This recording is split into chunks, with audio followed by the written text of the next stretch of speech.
Desain yang cakep. Ini adalah salah satu nilai jual Realme GT Master Edition yang bikin gue sulit untuk melepaskan mata dari smartphone ini. Tapi Realme sendiri menggadang Realme GT ini sebagai salah satu flagshipnya di Indonesia, walaupun bisa dibilang seri ini masih punya versi flagshipnya lagi dengan opsi SoC lainnya. Namun gimana performanya kalau gitu untuk si Realme GT MI ini? Apakah worth it? Atau smartphone ini tidak sesuai judul karena ternyata biasa aja? Halo Googles, Ferry di sini. Memang kita udah agak telat buat bahas Realme GT MI yang ada di Indonesia ini. Tapi tentunya rasa penasaran gue sendiri belum sirna, dan gue sendiri jadi penasaran apakah Realme GT MI ini layak disebut GT. Let's check it out!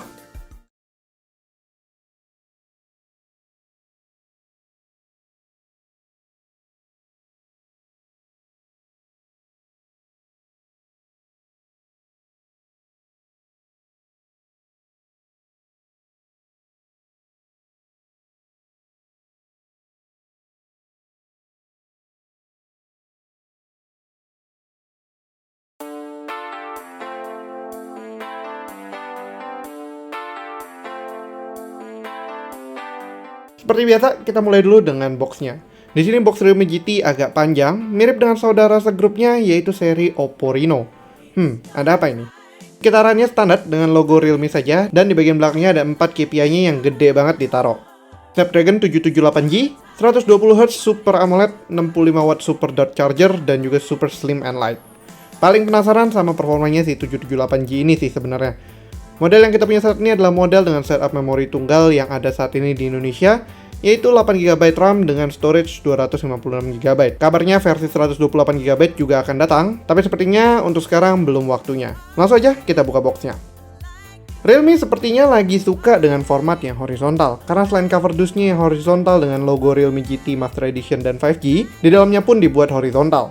Cover bookletnya berisikan buku petunjuk dan warranty saja. Kemudian kita bertemu dengan smartphone-nya sendiri. Di sini kita memilih yang warna grey dengan tekstur bagaikan tas koper yang jadi iconic option-nya si Realme GT MI ini. Di bawahnya kita akan bertemu dengan case-nya yang di pola mirip dengan smartphone-nya juga, berbahan dasar silikon dan bertekstur halus, lengkap dengan logo Realme dan tanda tangan dari desainernya. Berikutnya ada charging cable Type-C to Type-A-nya dan juga sebuah charging brick.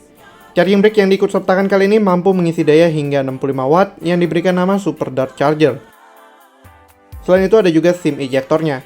Di awal gue sempat bilang boxnya mirip dengan saudara segrupnya di BBK Group, yaitu Oppo Reno, dan di dalamnya benar-benar kembali mengingatkan gue dengan line up Reno layoutnya. Semoga hanya sebuah kebetulan.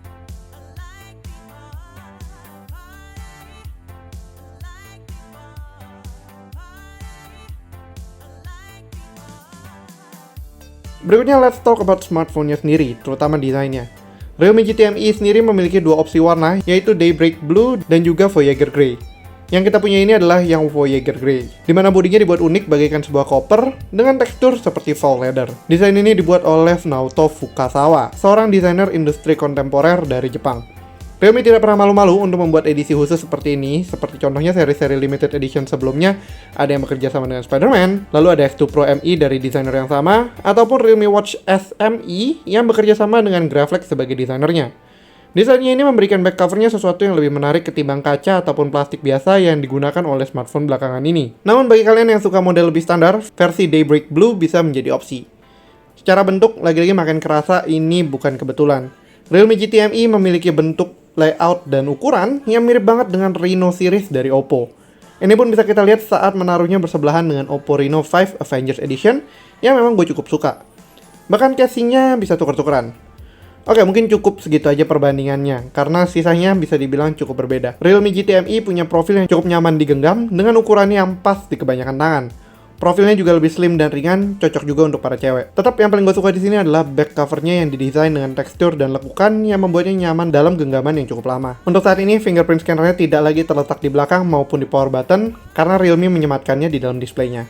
Realme GT juga masih memiliki 3,5mm headphone jack, so that's nice. Untung nggak dihilangin. Apakah ini GT yang artinya beneran nggak tanggung? Sayangnya, untuk di SIM card tray-nya, selamat tinggal external storage, karena Realme GT juga sudah tidak memiliki itu. Dan kebetulan sayangnya kita lupa untuk bikin B-roll dari SIM card tray-nya ini. Kita nyalakan saja smartphone-nya, dan kita akan disambut oleh Realme UI 2.0. I have to say, di kelasannya gue setuju dengan kebanyakan kalian yang nonton di channel kita, yaitu Realme UI jauh lebih bersih daripada kompetitornya. ColorOS dan Realme UI punya interface yang lebih clean, lebih smooth, dan lebih mudah dinavigasikan oleh kebanyakan orang. Secara apps tentunya juga lebih minim di sini. Tentunya versi Android yang digunakan adalah Android 11. Navigasi di sini bisa dibilang cukup mudah karena Google sudah mulai mematenkan guideline yang baik untuk operasional dan navigasi untuk semua smartphone Android dari vendor manapun. Hanya skinnya saja yang bebas. Di soal display, Realme GT ME bisa dibilang beneran gak tanggung. Layar AMOLED, refresh rate 120Hz, sampling rate 360Hz, Full HD+, dan tentunya memiliki benefit dari panelnya AMOLED itu, yaitu tingkat kecerahan maksimal hingga 1000 nits. Di bawah sinar matahari, harusnya smartphone ini akan lebih mudah terbaca. Sayangnya, menurut gue pribadi, 6,4 inci agak kekecilan dari kebanyakan smartphone sekarang. Untuk konsumsi multimedia, panelnya sudah tidak perlu diragukan lagi karena menggunakan display AMOLED dari Samsung yang punya color reproduction dan color contrast yang sangat baik. Sayangnya tidak ada sertifikasi HDR10 ataupun lainnya, mungkin untuk memangkas biaya. Tapi kalau dipakai untuk media consumption, ini sih lebih dari cukup. Sayangnya yang tidak hadir menemaninya untuk kelasan smartphone seperti ini adalah tidak adanya dual stereo speaker. Padahal fitur ini ada di mid-ranger lainnya Realme. Kenapa Realme GT ME tidak diberikan? Okay, Captain, when facing demands, remember this. People usually look for the quickest solution, not the best one. You don't have to agree to everything they ask for. If you fix the problem your way, it's fine. Their superior leader who embodies eternal thunder and radiance. Her Excellency, the almighty Narukami Ogosho, 1,000-year-old protector of Inazuma. Little do they know that the current ruler of Inazuma, the Raiden Shogun, residing high up in Tenshukaku, is no longer the same Archon who emerged victorious from the Archon War.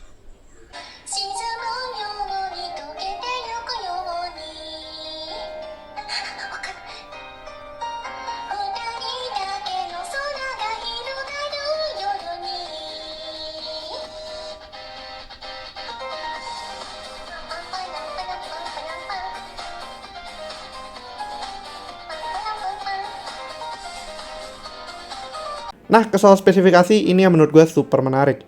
Mungkin ada yang udah lihat post kita sebelumnya dan juga sudah nonton tes Genshin Impact kecil-kecilan sambil kita ngeroll baal sebelumnya. Kalau si Realme GT ini mampu menyentuh angka Antutu hingga 500 ribuan. Lebih tepatnya 537.682 poin di Antutu V9. Ini berarti untuk pertama kalinya kita melihat Snapdragon 700 series bisa mengejar atau setara dengan 800 series seperti misalnya 860 ataupun 855. Snapdragon yang digunakannya lebih tepatnya adalah 778G, chipset terbaru dari Qualcomm dengan fabrikasi 6 nanometer. Selain itu, chipset ini juga sudah mendukung 5G sehingga sangat bagus untuk future proofing. Untuk RAM yang digunakan adalah RAM 8GB LPDDR4X dan bisa di-expand hingga 5GB. Tapi again, seperti komentar gue terhadap RAM expansion, fitur ini penting gak penting. Yes, ini bagus untuk memberikan opsi, tapi performa RAM 14GB di mana 5-nya adalah virtual RAM dari storage jika dibandingkan dengan RAM 12GB murni, tentu performanya akan cukup jomplang karena kecepatannya yang tidak sama. Untuk di urusan storage sendiri, Realme GT memiliki dua opsi, yaitu 128GB atau 256GB UFS 2.2. Ini agak sayang sebenarnya karena satu GT lagi memberikan opsi UFS 3.1 yang notabene lebih cepat daripada 2.x. Maybe next time ya Realme fans. Namun kombinasi spesifikasi yang dimiliki Realme GT ME dapat memberikan pengalaman harian casual yang sangat baik untuk user yang butuh smartphone yang wus-wus. Kalau di urusan gaming, well, bisa dibilang smartphone ini harusnya bisa cukup melibas tantangan yang diberikannya dengan skor Antutu yang segitu tinggi. Tapi tentunya, kalian bisa cek performanya Realme GT ME untuk main Genshin Impact di video tes kita berikutnya ya. Nantinya juga akan ada tes rhythm games buat kita icip-icip. Jadi pastikan kalian sudah subscribe ke channel kita dan aktifkan lonceng notifikasi biar kalian gak ketinggalan dengan video gaming tesnya tersebut ya Gupels. Secara cepat saja, kamera yang diberikan untuk Realme GT ME ini cukup menarik walaupun standar di kelasnya. 64 megapiksel sensor utama, 8 megapiksel ultrawide, dan 2 megapiksel makro. Untuk swafoto, kamera yang dibekalinya cukup garang di 32 megapiksel. Secara hasil foto, I have to say kualitasnya cukup baik, dengan replikasi warna yang juga cukup solid. Semoga ini bukan karena hanya di preview di HP-nya saja yang menggunakan display AMOLED, tapi bisa cukup stabil juga di monitor buat sampling. Realme juga menyematkan beberapa fitur software kamera yang sepertinya cukup menarik, seperti Street Photography Mode, DIS Snapshot, dan juga Nightscape Pro, yang mungkin akan kita coba pada tes foto pada video yang terpisah ya nantinya.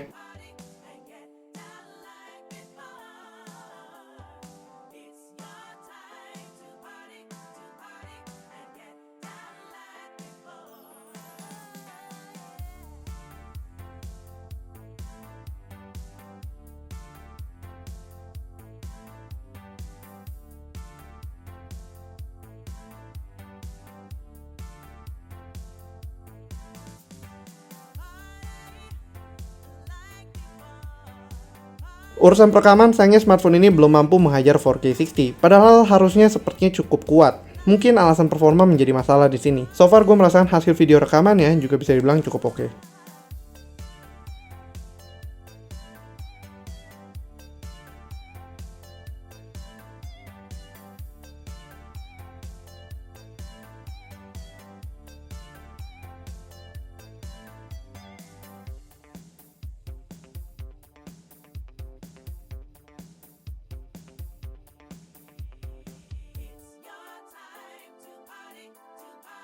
Di perihal baterai, ini sebenarnya both superb dan juga disappointing at the same time. Realme memberikan charging speed 65 watt untuk smartphone ini, dan digadang mampu terisi dari 0 hingga penuh dalam 33 menit saja. Oke lah, mungkin ini ada benarnya kalau memang full speed di 65 watt. Namun sayangnya, pada saat kita uji coba dalam first impression ini menggunakan voltmeter kita, power inputnya rata-rata berada di bawah itu, bahkan nggak jarang hanya belasan watt saja. Ini kita memakai charging brick dan juga kabel bawaannya. Sesekali memang bisa naik ke 45 watt, tapi 65 watt tidak kita temukan. Mungkin harus berada di bawah 50%-an, baru si smartphone ini akan mempersilahkan 65 wattnya ini masuk. Kemudian di kapasitas baterainya, demi memangkas ukurannya, kapasitas baterai Realme GT-MI hanya 4300 mAh saja. Walau memang masih besar dan dapat diisi ulang dengan cepat, andai saja disematkan lebih tinggi hingga misalnya 5000 mAh, Realme GT-MI akan cukup menarik sebagai daily powerhouse yang tidak perlu diisi ulang dalam cakupan 24 jam.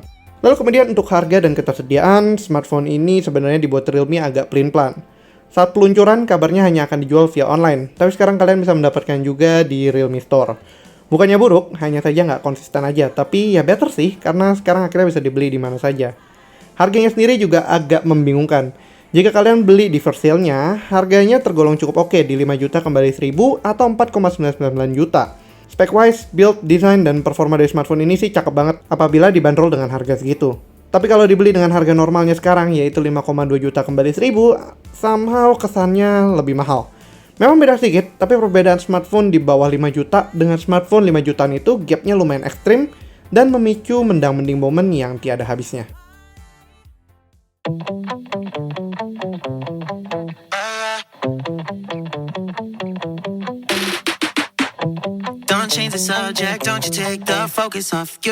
Nonetheless, dengan harga aslinya, Realme GT-MI bisa dibilang adalah smartphone tercakep dengan performa yang tidak payah sama sekali. Biasanya smartphone dengan kualitas, build, dan performa seperti ini 2 hingga 3 tahun yang lalu hanya bisa kita temukan di smartphone flagship. Namun belakangan, opsi-opsi mid-ranger high class dan high performance mulai berdatangan yang dapat memikat penggunanya tersendiri. Realme GT-MI memang adalah sebuah smartphone biasa dari Realme, tapi di waktu yang sama, smartphone ini juga tidak biasa, baik maupun buruknya. Performa yang ditawarkan dengan Snapdragon 778G cukup mengingatkan bahwa ada opsi selain membeli flagship lawas. Bodinya yang tidak biasa dapat memberi kepuasan tersendiri untuk para user. Namun pemangkasan demi performa sepertinya sesuatu yang tidak bisa dihindarkan, dan ini pun masih dibanderol dengan harga yang tergolong cukup tinggi. Akan tapi bagi yang memang ingin interface yang lebih clean, sepertinya Realme GT-MI akan jauh lebih nyaman ketimbang balapan di GT yang akhirnya cuman, well, gitu toh. Video ini kita buat berdasarkan pengalaman selama seminggu dengan Realme GT-MI dengan unit review yang kita beli sendiri. Tidak ada endorsement ataupun kompensasi, dan tim Realme pun baru melihat video ini bersamaan dengan kalian melihat video ini tayang. Selanjutnya mungkin gue akan coba buatkan perbandingan antara kedua GT yang masih cukup hangat di Indonesia, karena sepertinya GT ini menjadi seri yang menarik karena dimiliki lebih dari satu kubu. Oleh karena itu, kalau kalian suka videonya, jangan lupa untuk berikan like, share, dan tentunya yang belum subscribe bisa langsung klik tombol subscribe dan aktifkan lonceng notifikasi biar kalian nggak ketinggalan sama video kita berikutnya. Yang punya pertanyaan, jangan ragu-ragu juga untuk tulis pertanyaan kalian di kolom komentar di bawah ya Gupels.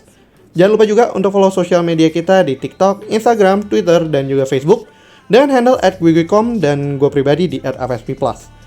Thanks for watching, and as always, stay safe, stay healthy, and have a nice day. Ferry signing out. Bye-bye.